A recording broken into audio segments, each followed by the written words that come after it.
मैं फिर से आप सबों के चरणों में प्रणाम करती हूँ। मेरा प्रणाम स्वीकार करें और आइए हम लोग चलते हैं फिर से अलमीलाखड़ में।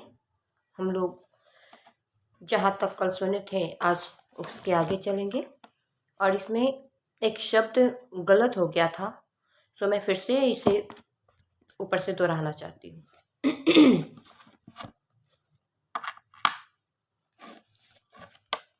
धर्म मनुष्य का सहज भाव है, सहज प्रवृत्ति है। इसे लोगों ने असहज बना दिया है। मुक्त होना भी मनुष्य की सहज आकांक्षा है। बाल्यकाल में श्री हरिंद्रानंद ने नदियों के तीर पर स्थित शमशानों में रेतों पर कितनी वेदियों के निशान देखे थे। भक्तजनों को घुटने के बल मूर्ति पूजा में लीन देखा था। मनुष्य का जन्म ही दास्ता में होता है। दास्ता एक सत्य कथा है। मैंने कल दास्ता को हड़बड़ में हादसा पढ़ दिया था, इसके लिए आप सभी से माफी चाहती हूँ मैं, इसलिए मैं इस लाइन को फिर से दोहरा रही हूँ। दास्ता एक सत्य कथा है जिसे हर एक पीढ़ी अपने उत्तराधिकारियों को वसीयत के तौर पर सौंपती है। जीवन के कुरुक्षेत्र में जब सत्य और असत्य की सेनाएं आमने सामने खड़ी हो जाती है और मन विषाद के गहन अंधकार में डूब जाता है, तो व्यक्ति ईश्वर प्राप्ति का आग्रह भी त्याग देता है। तभी भीतर से वह सुप्त चेतना जागृत होती है और उसकी बाह पकड़कर उसे अंधकार से बाहर कर देती है। इसी विषाद की अवस्था में उस अंधेरी रात की शून्यता ने आत्म दीप्त चेतना का प्रस्फुटन किया कि गुरु अगर पर ब्रह्म है तो स्वयं पर ब्रह्म गुरु क्यों नहीं। उन्हें वह श्लोक स्मरण हो आया जिसे पाठशाला में याद कराया गया था। गुरु ब्रह्मा गुरु विष्णु गुरु देवो महेश्वर गुरु साक्षात पर ब्रह्म तस्मै श्री गुरुवे नमः। गुरु ब्रह्मा है, गुरु विष्णु है, गुरु महेश्वर है और गुरु साक्षात परमात्मा है। हरिंद्रानंद ने तक्षण परमात्मा को गुरु मान लिया। उन दिनों ये परमात्मा शिव को समझते थे और भगवान शिव को परमात्मा समझकर अपना गुरु बना लिया। साथ ही साथ दुखी मन ने उसी शमशान भूमि में 3 शर्तें बनाई और संकल्प लिया कि जब शिव को गुरु बना लिया है तो तस्वीरों में जो शिव का स्वरूप है उस रूप में भी यदि कोई सत्ता प्रकट होती है तो उसको अपना गुरु स्वीकार नहीं करूंगा और ना ही उससे कुछ सीखूंगा। पूर्व गुरुओं तांत्रिकों अघोरियों द्वारा बतलाई और सिखलाई गई साधना और पूजा अब नहीं करूंगा। धरती के किसी भी शरीरधारी साधु अथवा गुरु से भी कुछ नहीं सीखूंगा। पश्चिमी क्षितिज पर चांद सिमट रहा था। प्राची में सूर्योदय के संकेत उभर रहे थे। पिछला सब कुछ समाप्त हो चुका था। अब जीवन में नया उन्मेष, नया सवेरा हो चुका था। सत्य एक रहस्य है जिसका दर्शन सबको नहीं होता। व्यक्ति विशेष ही विशिष्ट क्षणों में सत्य को देख सकता है। सत्य अंतर्दृष्टि से प्राप्त एक आकस्मिक घटना है जो ज्ञान से अधिक अनुभूति है। पटना में उन्होंने अपनी पत्नी नीलम को पत्र द्वारा इस घटना की सूचना दी कि मैंने शिव को अपना गुरु मान लिया है, आप भी मानिए। उनकी खुशी का ठिकाना न रहा। सोचा चलो आखिर उन्हें किनारा मिल ही गया। जबकि जाने अनजाने इन्होंने भी शिव को अपना गुरु मान लिया था। उनके मायके में कुल गुरु के रूप में शिव की ही पूजा होती थी। तथापि उन्हें यह जानकर प्रसन्नता हुई कि उनके पति का विश्वास कहीं तो जाकर ठहरा। तुरंत प्रसाद मंगवाया और पूजा अर्चना की। अध्यात्म के इस तरुण सूर्य को उन्होंने अपनी अनुभूतियों के आधार पर पहचाना। यह ज्ञान के आधार पर यह रहस्य उन्हीं तक सीमित रहा। हरिंद्रानंद जी के जीवन में इनके आ जाने से उनके प्रयोजन में अपरिमित सहयोग मिलता रहा। संशय के काले बादल अब भी हरिंद्र के मन प्राण से हटे नहीं थे। पूजा पाठ की घुमावदार अनेक पगडंडियों में चलते चलते वे क्लांत हो चुके थे। जीवन की त्रासदी बढ़ती जा रही थी। हालांकि उन्होंने शिव को गुरु मान लिया था, पर मन अविश्वास की काल कोठरी में अभी कैद ही था। शिव को गुरु मानने का तर्क संगत गणित तो दिमाग ने बनाया था,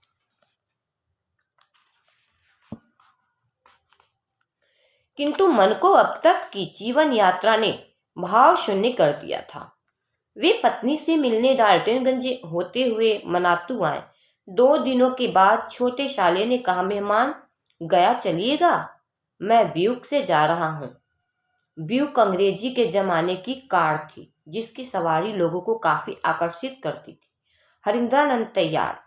कार थी तो पुरानी, लेकिन सांप की तरह सरसरा कर चलती थी। 2 दिनों के बाद गया से वापस चले। गाड़ी ये खुद चला रहे थे। अंधेरा हो चुका था। गाड़ी की हेड हेडलाइट की रोशनी कम थी, लेकिन क्लच लेने पर वह अचानक बढ़ जाती थी। गया में लाइट बनाने की कोशिश की गई, लेकिन कोई गैरेज उसे बना नहीं सका। लगभग 8 बजे रात्रि में औरंगाबाद पहुंचे। आगे अब जंगल शुरू हो जाता। ऐसे में औरंगाबाद में ही हेडलाइट को बनवाने का प्रयास किया गया, पर प्रयास विफल रहा। उसी दौरान एक अपरिचित ने बताया कि आगे एक बूढ़ा मिस्त्री रहता है। हालांकि अब वो गाड़ियां नहीं बनाता। जरा उससे दिखला लीजिए।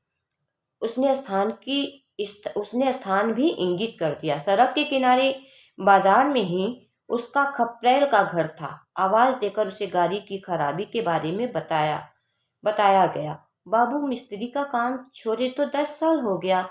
ऐसे सामने की दुकान से आप पान खाकर आइए, हम देखते हैं।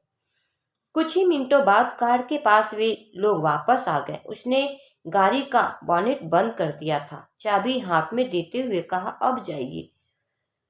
गाड़ी की हेडलाइट जलाई गई तो रोशनी चकाचक। पैसे पूछने पर उसने कहा, हम मिस्त्री थे, अब नहीं है, आप लोग जाइए, रात हो रही है।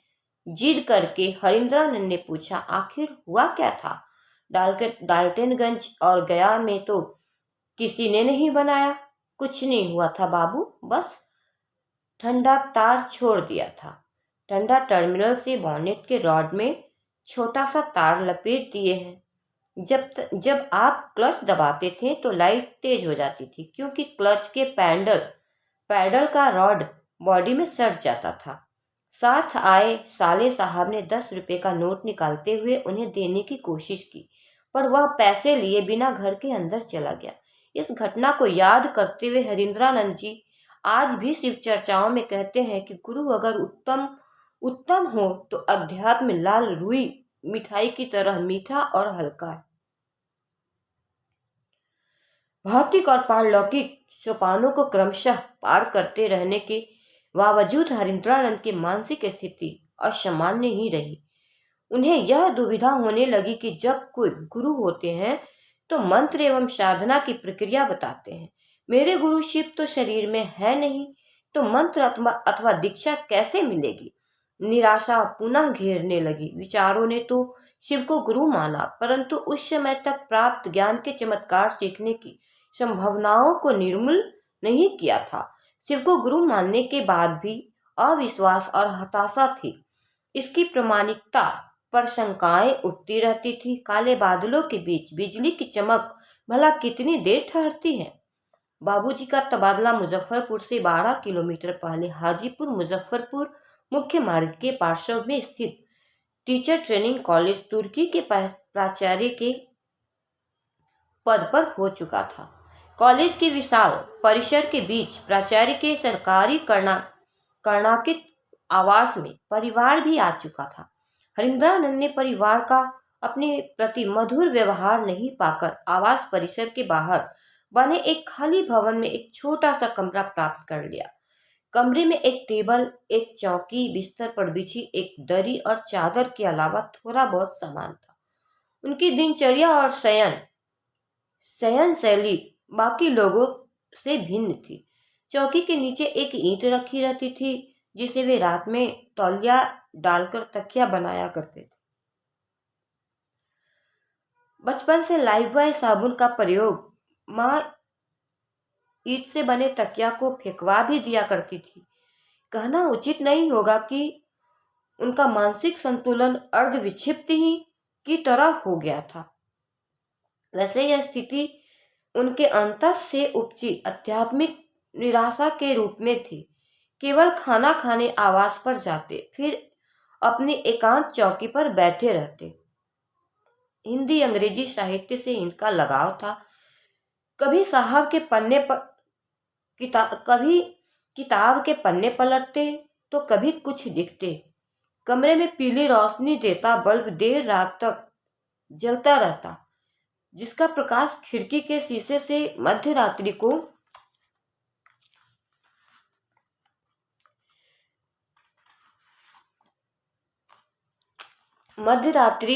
को भी बाहर आ रहा था। रोज संध्या में हरिंद्रानंद कमरे से निकलते, टहलते, चौक पर जाते। उस समय पर एक पान की दुकान थी। पान खाते अपने कमरे में वापस आते। कभी कभार इलाके में किसी को बिच्छू आदि डंक मार देता तो विष उतारने के लिए इन्हें रात में लोग चलने का आग्रह करते। कभी जाते तो कभी नहीं भी जाते, मात्र इतना ही कहते थे, आप घर जाइए। उसके घर लौटते लौटते रोगी चंगा हो जाता था। हरिंद्रानंद हड्डियों की माला पहनते थे। जहां तक कि बिहार सरकार की नौकरी में आने के 4-5 साल तक वैसे उन्हें वे कमीज के भीतर रखा करते थे। आदमी के जीवन में घटनाएं दुर्घटनाएं आती जाती है। ये कहते हैं यह दुर्घटनाएं नहीं होती, सभी घटनाएं हैं। हमारी आपकी दृष्टि में कोई सुखद तो कोई दुखद, कुछ घटनाएं तो जीवन का मार्ग ही बदल देती है। शाम अब ठंडी होने लगी थी। टहलते हुए पान दुकान से लौटकर बाबूजी के आवास में आए। बाबूजी सरकारी दौरे पर कहीं बाहर थे। आंगन के बरामदे में माँ बैठी थी। उनसे थोड़ी बातचीत के उपरांत बाहर हाथे में आम के पेड़ के नीचे कुर्सी खींचकर बैठ गए। दूर सड़क पर इक्का दुक्का सवारियां आती जाती दिख रही थी। पूरा कॉलेज परिसर शांत था। चारों ओर खड़े आम के वृक्ष निश्चल थे, मानो वे सन्नाटे के सहभागी हों। अचानक हवा के एक झोंके के साथ आती सांस पर नमा ध्वनित हुआ और निकलती सांस सिवाय की गूंज उठाते विलुप्त हो गई। हरिंद्रानंद का शरीर कपकपा उठा। हाथ में रखी कमरे की चाबी का गुच्छा घास पर गिर गया। अकबकाहट में तेज स्वर में उनके मुंह से निकला, रे रे रे रे, एकरे तक खोजत रहनी है। घर के आंगन में बैठी माँ ने केवल आवाज सुनी, देखा तो कुछ भी नहीं था। आंगन से ही बोली, अरे का भुला गई रहा। हरिंद्रानंद निरुत्तर। माँ ने फिर दोहराया।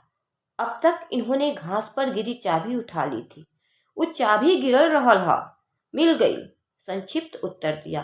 संकट या विस्मय की घड़ी में माँ याद आती है और अपनी मातृभाषा सिवान जिले की भाषा भोजपुरी है। कुछ पलों में इतना कुछ घटित हो गया था। सुनते हैं कान, यहाँ श्रवण किया सांसों ने मंत्र भी सुनते हैं कान, यहाँ श्रवण किया सांसों ने, मंत्र भी आया, वह भी शाविद। अब फिर शुरू हुआ चमत्कारों का दौर। हरिंद्रानंद की वाणी ही चमत्कार का रहस्य बन गई। अब चमत्कार का स्वरूप बदल गया। सारी ऊर्जा केंद्रित है भगवान शिव की शिष्यता की ओर। वे तो कहते ही हैं, आओ चले शिव की ओर। तो आज यहीं तक रहने देते हैं और मिलते हैं अब कल की वीडियो में। इसके आगे सुनते हैं कि और क्या क्या हुआ।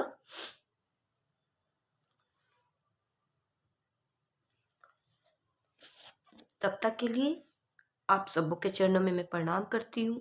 मेरा प्रणाम स्वीकार करें। और मैं अपने भाई बहन से एक विनती करती हूँ कि हम लोग पढ़ रहे हैं, सुन रहे हैं, हमारे साहब ने हमारे लिए क्या क्या नहीं किया।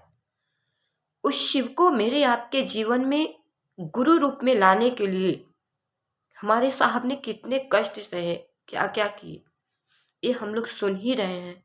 और सचमुच में सुन के हम आपके अंदर क्या फील होता है ये भी हम लोग महसूस करते हैं। तो ज़्यादा कुछ नहीं कहूँगी, बस हम लोग अपने साहब के इस मेहनत को, उन्होंने जो कष्ट उठाया, इसे व्यर्थ न जाने दें। और आइए हम सब मिलके साहब के सपने को पूरा करते हैं। हमारी दीदी ने जो फुलवाड़ी लगाया, उस बाग के हम फूल हैं। तो लोगों को भी अपने गुरु शिव से जोड़ते हैं, जोड़ने का काम करते हैं। आइए हम सब मिलके चलते हैं अपने साहब के साथ, अपने गुरु शिव की ओर। फिर से आप सबों को मेरा प्रणाम।